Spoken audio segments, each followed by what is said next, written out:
مشاهدينا الكرام، سعدتم مساءنا اينما كنتم بكل خير. نشرة الاخبار نقدمها لكم من تلفزيون دولة اريتريا، نستهلها كالعادة باهم وابرز العناوين. احياء اليوم العالمي للايدز.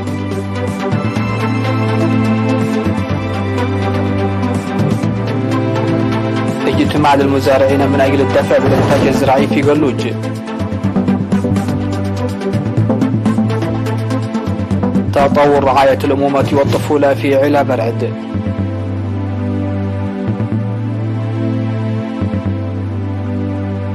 الأمم المتحدة تطلق نداء لجميع عارة 230 مليون شخص بالعالم. لافروف يحذر القوى النووية تجنب أي مواجهة عسكرية فيما بينها. لجنة التحقيق مستقلة تمهد لمناقشة عزل رئيس جنوب افريقيا في البرلمان. أهلا بكم إلى تفاصيل النشرة. تم إحياء الأول من ديسمبر اليوم العالمي للأيدز في مراسم جرت في مستشفى أروتا في أسمرة تحت شعار المساواة الشاملة للقضاء على مرض الأيدز. وأوضح مسؤول الاتصال والتأهيل في وزارة الصحة السيد أمانويل جابراسيون اتخاذ جهود مشجعة من المجتمع على مستوى القارة والدولة للتصدي للمرض. وذكر مدير وكالة الأمم المتحدة لمكافحة الأيدز السيد تريس باير جميع الدول لتنفيذ تعهداتها للقضاء على الأيدز. وناشدت مسؤولة برنامج مكافحة الأيدز والأمراض التناسلية في وزارة الصحة الممرضة نيجستيتاس ميكائيل تناول المرضى لأدويتهم ومساهمة الأصحاء في مكافحة لإنجاح عملية القضاء على الأيدز. وحثت كافة الجهات للسعي الواعي بهدف تنفيذ البرامج الموضوعة للقضاء على الأيدز على المستوى العالمي. وذكرت عمل وزارة الصحة لخفض المرض والقضاء عليه بوضع برنامج بالتعاون مع الشركاء. وشهدت المناسبة أنشطة توعية بالمرض من جمعية بالدوها وتقديم الجوائز للفائزين في المسابقات المنفذة لتوعية المجتمع. كما جرى إحياء اليوم العالمي للأيدز في عصب على مستوى إقليم جنوب البحر الأحمر.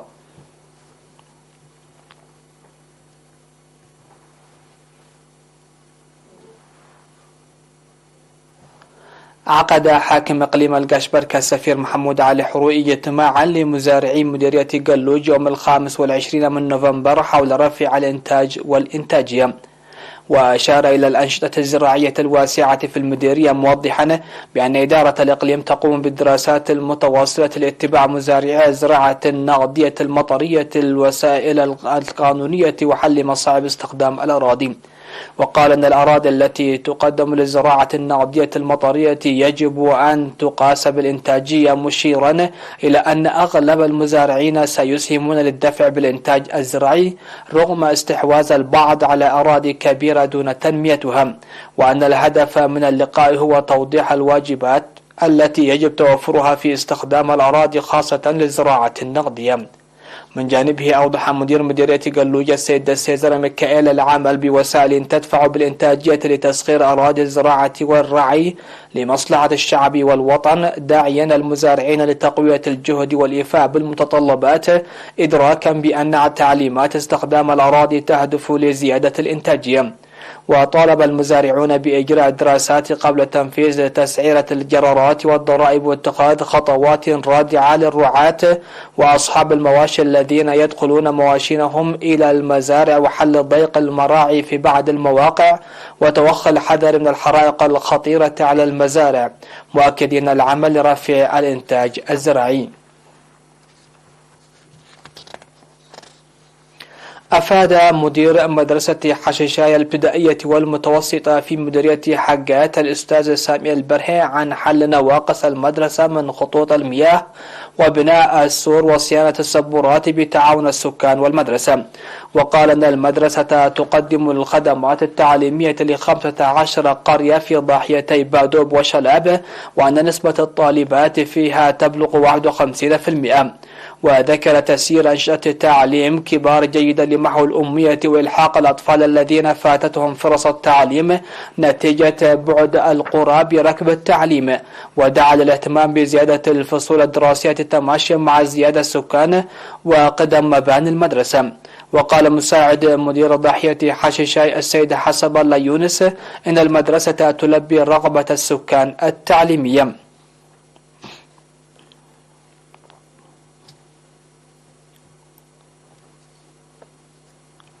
حققت أنشطة التوعية المنفذة في مديرية إعلى برعد تغيرا إيجابيا في رعاية الأمومة والطفولة.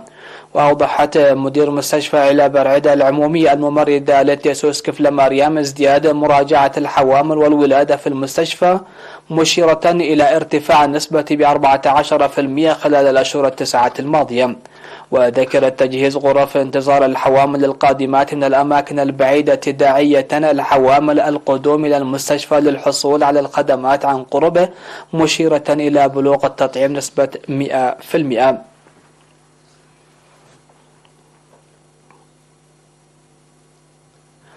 تنعقد من 28 من نوفمبر في فندق امباسويرا ورشة عمل حول ضمان الغذاء للإنسان والحيوان ينظمها مكتب خدمات الرقابة الإقليمية في قسم الأراضي والزراعة الإقليم الأوسط.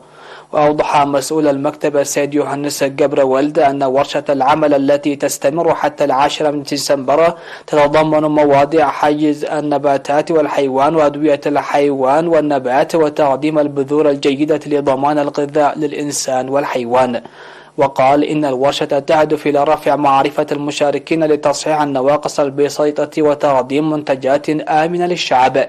ودعا مؤسسات تصنيع الألبان ومشتقاته لإدراك مخاطر التلوث وضمان جودته وحفظه جيدا.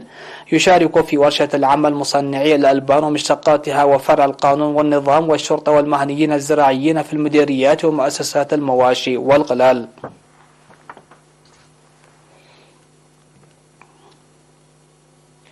يقوم السكان في مدينة عدو خالا بنفير لحصاد مزارع أسر الشهداء والمرابطون للدفاع عن الوطن. وأوضح مسؤول التنمية الاقتصادية في المديرية منسق البرنامج السيد برهاني ولد سلاسي قيام أكثر من 680 من عمال جميع المؤسسات بنفير يومي 24 و25 من نوفمبر المنصرم، حصدوا خلاله مزارع 55 أسرة شهيد في ضاحية عد عقيل.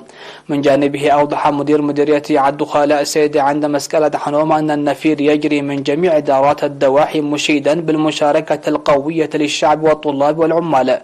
وذكر المشاركون في النفير أن مساعدة المحتاجين مسؤولية جميع المواطنين، كما شكرت الأسر التي حصدت مزارعها للدعم المقدم وجمع المحصول في الأوان.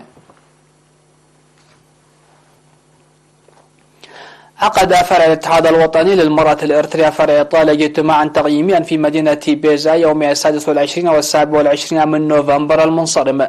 شاركت في الاجتماع الذي حضره سفير إريتريا في إيطاليا سيد فسحاسيون بيتروس ومسؤول السفارة أكثر من 50 عضوة إدارية من مدن ميلانو وبريشيا وليرمو ولوانا وبيزا وروما ونابولي وبارم وكاتانيا.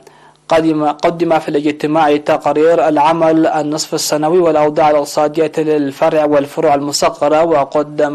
وقدمت رئيسة فرع الاتحاد الوطني للمرأة في إيطاليا السيدة نيجستي ساجاي توضيحا عن الإدارة الاقتصادية، فيما قدم السفير فسحاسيون بيتروس عن الأوضاع الراهنة في البلاد.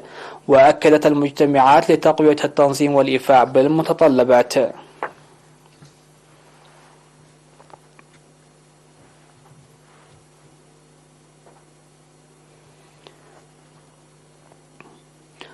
فاصل قصير من ثم نعود لنوافيكم بالأنباء على الصعيد العالمي.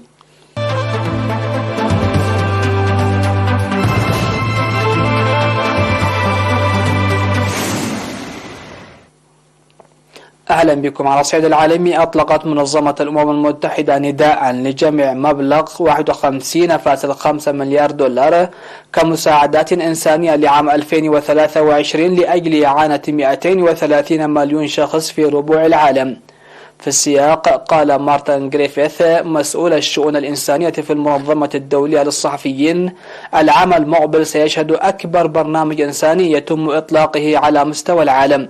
في ظل هذه الأوضاع ستحتاج الوكالات الإنسانية الأممية إلى 51.5 مليار دولار العام المقبل لتمويل برامجها لمساعدة 230 مليون شخص من الأكثر ضعفا عبر 68 دولة. رغم ذلك لا تقدم الأمم المتحدة المساعدة إلى جميع المحتاجين، حيث يتوقع أن يحتاج 339 مليون شخص في العالم في المجموع إلى مساعدات طارئة العام المقبل، وذلك مقابل 274 مليونا في 2022.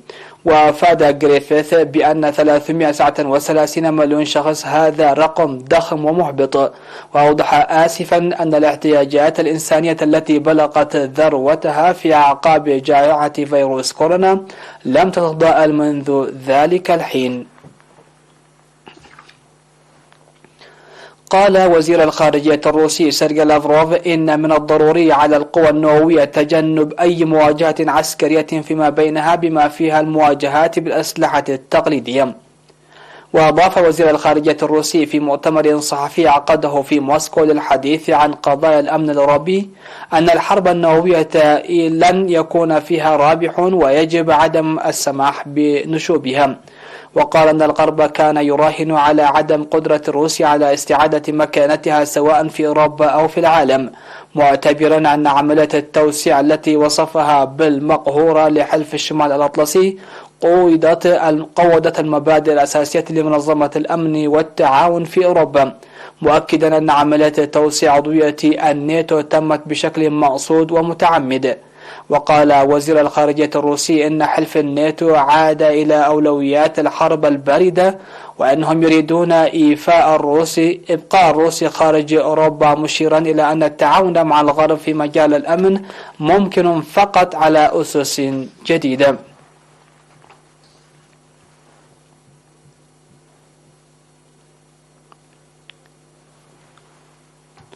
اعتبرت لجنة تحقيق مستقلة عينها البرلمان في قضية طالت رئيس جنوب افريقيا سيريل رامافوزا في تقريرها أن هناك ما يكفي من العناصر لمناقشتها في البرلمان بشأن احتمال عزله. وذكر التقرير أنه في ضوء جمع المعلومات المقدمة إلى اللجنة تستنتج أن هذه المعلومات تكشف مبدئيا أن الرئيس ربما ارتكب انتهاكات. ويجتمع البرلمان في جلسة استثنائية لمناقشة التقرير، وهو غير ملزم باتباع توصيات اللجنة البرلمانية المكونة من 3 أعضاء من بينهم الرئيس السابق للمحكمة الدستورية. وعين البرلمان في سبتمبر هذه اللجنة المستقلة للنظر في الفضيحة المتعلقة بالعثور على مبالغ مالية مجهولة المصدر مخبأة في أثاث أحد ممتلكات رامافوزا. وعلى الفور ردت الرئاسة على نشر تقارير اللجنة مساء، معتبرة أن الجمعية الوطنية يجب أن تدرس التقارير وتحدد المسار الأنسب لاتباعه.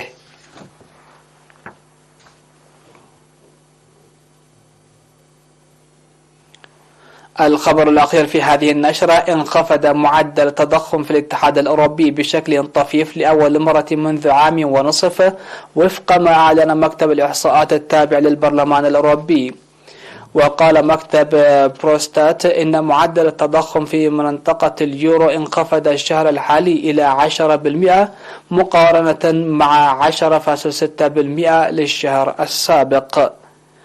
وعزى خبراء في الشأن الاقتصادي التراجع إلى انخفاض أسعار الوقود عالميا وعودة النشاطات التجارية إلى مستويات قريبة من فترة ما قبل أزمة فيروس كورونا. وكان التضخم يسجل في كل شهر منذ تشرين الثاني من العام الماضي أعلى مستوى على الإطلاق، وتفاقم الوضع منذ الربيع الماضي مع بلبلة في الأسواق على خلفية الحرب في أوكرانيا.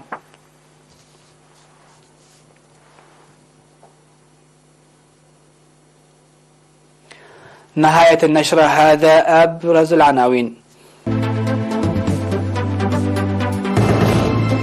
إحياء اليوم العالمي للأيدز.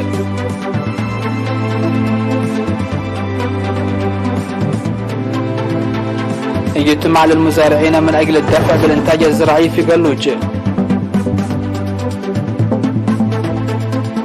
تطور رعاية الأمومة والطفولة في علا برعد.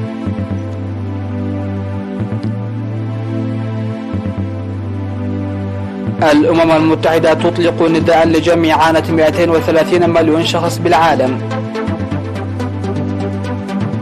لافروف يحذر القوى النووية تجنب أي مواجهات عسكرية فيما بينها. لجنة تحقيق مستقلة تمهد لمناقشة عزل رئيس جنوب أفريقيا في البرلمان.